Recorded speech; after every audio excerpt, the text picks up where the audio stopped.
Saudi Arabia calls the shots at any OPEC meeting.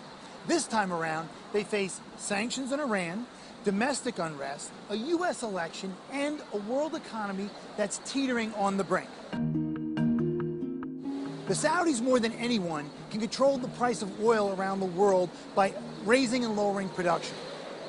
Just to give you an idea, the Saudis currently pump about 10 million barrels a day easy, and they have the ability to pump an additional 2.5 million barrels a day in pretty short order.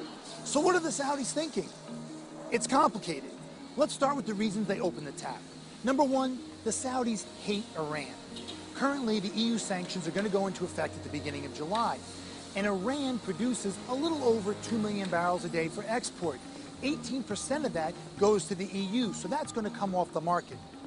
The Saudis have pledged to make up any shortfall in the Iranian production going into the EU. So, in effect, Iranian loss is a Saudi Arabian gain. Number two, the U.S. election.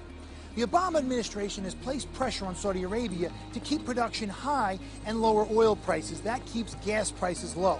If Americans are paying $4 a gallon for gas come election time, they're going to be looking for someone to blame. And the Obama administration doesn't want that hanging around its neck. So the pressure coming out of the White House is for Saudi Arabia to keep oil production high and keep those gas prices lower. But the Saudis may want to cut production, and here's why. In the last few weeks, oil prices have fallen off a cliff, and that's bad for the Saudis domestically.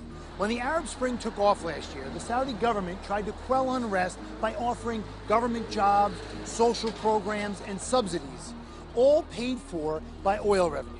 So the Saudis need to strike the right balance between international affairs and domestic pressure. When it comes down to it, the Saudis are going to look out for themselves.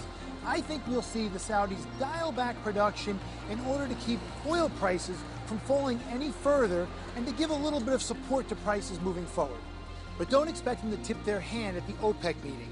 The place to look for any change will be the Reuters OPEC survey due out at the beginning of July. Even a small incremental change in those numbers could have an impact on prices at the pump. Softening of the oil prices, I think, a given, but as we know from history, supply normally struggles to keep up with demand in the medium-longer term. So I think this is a short-term phenomenon, and in the longer term the fundamentals haven't changed.